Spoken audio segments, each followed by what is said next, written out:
একটা অপরিচিত মানুষের সাথে খুব সহজে পরিচিত হওয়ার মাধ্যমটা হচ্ছে মেসেঞ্জার। ঠিক তেমনিভাবে কিন্তু একটা অপরিচিত মানুষকে খুব সহজে ফাঁদে ফেলার মাধ্যমটাও মেসেঞ্জার। আমরা হয়তো 95% লোক মেসেঞ্জার ব্যবহার করি, কিন্তু মেসেঞ্জারের অনেক সেটিংস রয়েছে আমাদের অজানা। এর জন্য আমাদের এই সমস্যাগুলোই পড়তে হয়। যেমন আমার অজান্তেই আমার মেসেঞ্জার অন্য কেউ লগ ইন করে ফেলে, আমার অজান্তেই আমার মেসেঞ্জার অন্য কেউ চালাচ্ছে। মেসেঞ্জারের এই সমস্যাগুলোতে ইদানিং বেশিরভাগ মানুষ পড়তেছে। এর জন্য আমি বলবো, আপনি যদি প্রতিদিন মেসেঞ্জার ব্যবহার করে থাকেন, আজকের এই ভিডিওটা আপনার জন্য খুবই খুবই গুরুত্বপূর্ণ। শুধু ছোট্ট একটা ভিডিও থেকে মেসেঞ্জারের অজানা অনেক কিছু আজকে শিখতে পারবেন, জানতে পারবেন। Hello viewers, this is Ariful and welcome to my channel. ভিডিওটি শুরু করার আগে একটাই রিকোয়েস্ট, নতুন নতুন ভিডিও পেতে আমার চ্যানেলটি সাবস্ক্রাইব করে সাথে থাকবেন। সো বন্ধুরা, এটা করার জন্য আপনার ফোনের মেসেঞ্জারটি ওপেন করবেন। তারপর বন্ধুরা এখানে চলে যাবেন, এইখানে ক্লিক করবেন। তো এইখানে ক্লিক করে একটু নিচে চলে আসবেন। তো বন্ধুরা, এখন যে সেটিংসটা দেখাবো সেই সেটিংসটা অত্যন্ত গুরুত্বপূর্ণ একটি সেটিংস মেসেঞ্জারের। কারণ আপনারা অনেকেই জানতে চেয়েছেন যে আপনাদের কাছে মেসেঞ্জারে যদি কেউ ফটো পাঠায়, তো সেই ফটোটা যদি সে ডিলিট করে দেয় তো আপনারা পরে আর দেখতে পারেন না। সো কোনো সেটিংস কি আছে যে কেউ যদি ফটো পাঠায় ডিলিট করে দেয় তো পরবর্তীতে দেখা যাবে? সো বন্ধুরা, আমি এখন সেই সেটিংসটাই দেখাবো, যে সেটিংসটা করে রাখলে আপনার মেসেঞ্জারে যদি কেউ ছবি পাঠায়, 1 সেকেন্ডের জন্য যদি কেউ পাঠায়, তো আপনি সেই ছবিটা পরে দেখতে পারবেন, আপনার গ্যালারিতে কিন্তু সেভ হয়ে যাবে। তো এইখানে আপনি এই সেটিংসটা করার জন্য আপনি নিচে চলে আসবেন, এসে এখানে দেখতে পাচ্ছেন ফটোস অ্যান্ড মিডিয়া, এখানে ক্লিক করবেন। সো বন্ধুরা, এরকম একটা ইন্টারফেস চলে আসবে। তো উপরে দেখতে পাচ্ছেন সেভ অন ক্যাপচার, তো এই অপশনটা আপনাদের ফোনে অফ থাকবে, তো এটা অন করে দিবেন। এখান থেকে এটা অন করে দিলে আপনাদের মেসেঞ্জারে যদি কেউ 1 সেকেন্ডের জন্য ছবি পাঠায়, তো সেই ছবিটা আপনার গ্যালারিতে সেভ হয়ে যাবে, আর আপনি কিন্তু সেই ছবিটা পরবর্তীতে যখন ইচ্ছা মন চাইলে দেখতে পারবেন।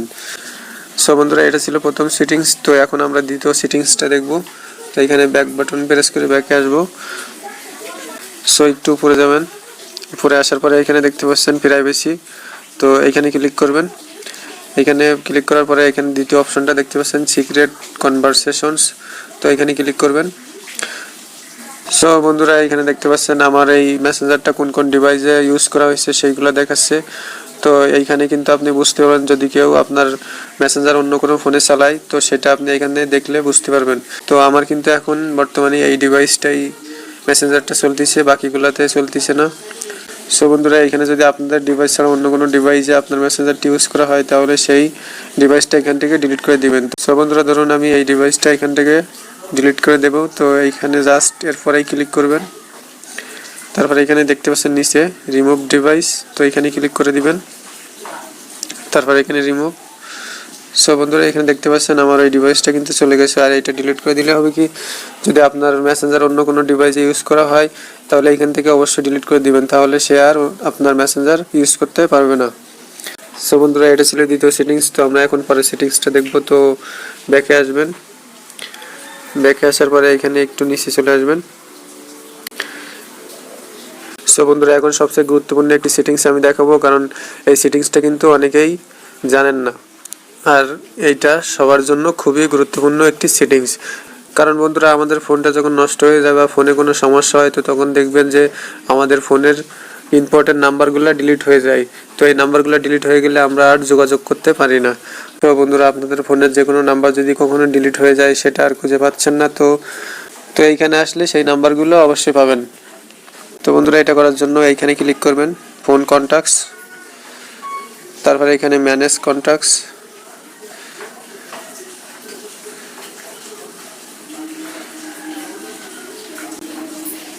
সো বন্ধুরা, এরকম একটা ইন্টারফেস চলে আসবে। তো নিচে এসে দেখতে পাবেন এখানে আমার কিন্তু অগণিত নাম্বার। তো আমাদের ফোনের যে কোনো নাম্বার যদি ডিলিট হয়ে যায়, তো সেই নাম্বারগুলো কিন্তু এইখানে সেভ থেকে যায়। তো আপনাদের ফোনের নাম্বারগুলো যদি ডিলিট হয়ে যায়, তো এইখানে এসে কিন্তু এইভাবে আপনার নাম্বারগুলো আবার ফিরে পাবেন। সো বন্ধুরা, এটা ছিল তৃতীয় সেটিংস। তো আমি এখন পরের সেটিংসটা দেখাবো। তো এখানে ব্যাকে আসবেন। তো বন্ধুরা, এখন আমরা পরের সেটিংসটা দেখবো। তো পরের সেটিংসটা দেখার জন্য আপনারা মেসেঞ্জারের মধ্যে চলে আসবেন।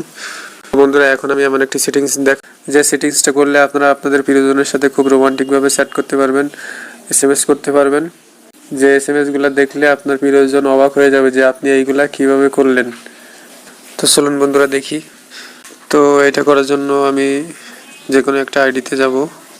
সো বন্ধুরা এখানে ব্যাকগ্রাউন্ডটা দেখতে পাচ্ছেন সাদা, তো এই ব্যাকগ্রাউন্ডটা যদি আমি সুন্দর করি তো আরও সুন্দর দেখা যাবে।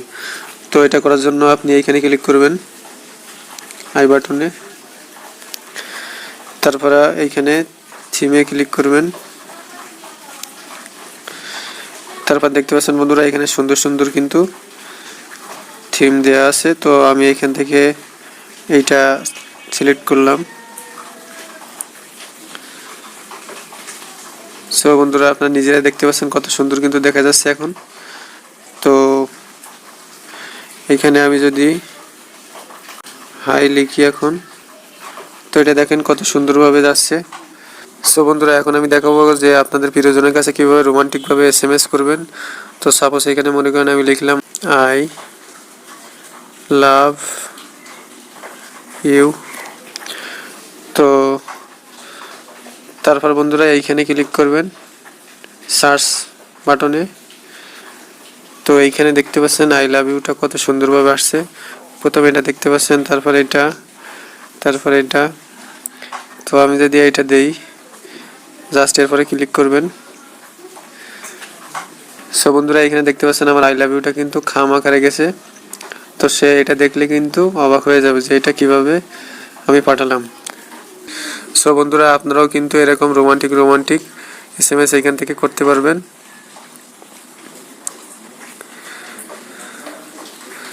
দেখেন কত সুন্দর দেখা যায় SMS গুলা।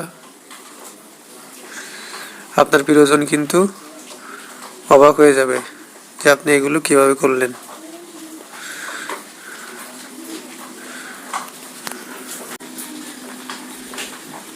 সো বন্ধুরা এই ছিল আজকের বিষয়, আশা করি সবাই বুঝতে পারছেন। তো ভিডিওটি যদি আপনাদের একটু কাজে লেগে থাকে তাহলে অবশ্যই একটি লাইক দিবেন, আর আমার চ্যানেলে নতুন হলে অবশ্যই চ্যানেলটি সাবস্ক্রাইব করবেন। আর ভিডিও শেষে একটাই কথা বলবো, আপনারা সবাই ভালো থাকবেন, সুস্থ থাকবেন।